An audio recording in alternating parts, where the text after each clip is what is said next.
Tara, mag Old Town Alexandria tayo. So for today's video guys, pupunta tayo ng Old Town Alexandria guys.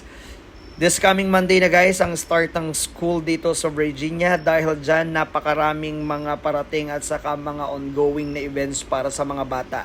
At napakalimita ng events guys is merong mga free backpacks at saka school supplies. Napakaraming activities. First time namin umpantid ng mag-anak ng ganitong activities, which is nakita lang namin siya guys online.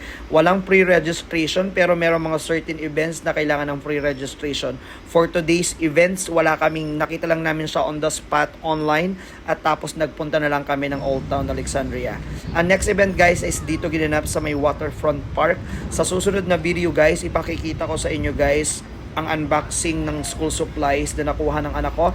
At the same times another video guys para ipakita ko sa inyo ang ganda ng Old Town Alexandria guys.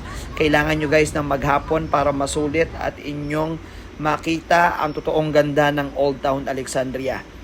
Malapit lang siya sa amin since free bus. Kung ikaw is nasa Alexandria, hindi mo po problemahin ang transportations kasi any areas kung nasaan ka man merong free bus.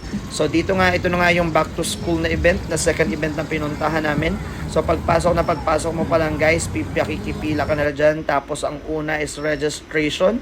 Sinasuggest ko guys, pag pumunta kayo sa mga ganitong event, dahil sa dami ng participants at dahil sa dami ng bata, kada install na meron sila is napakahaba ng pila.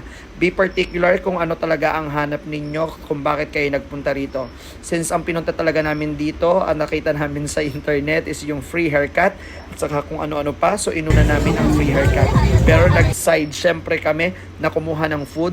So kung may ang inaalaw nila guys na mga pumili yung mga adult o yung mga parents nila. Kung like for example dito, nagtagal ang anak ko dito sa haircut. So ang ginawa ko, ako ang pumila sa mga food dito sa may cotton candy, sa may ice cone, sa merong free burger, may free hot dogs, at napakaraming pagkain na available guys. Napakaraming activities at games na naka-prepare yung event, yung mga coordinator nila dito. Sobrang talagang prepare sila guys. Meron din sila guys dito na area na tinatawag na Alive, which is namimigay sila ng free groceries.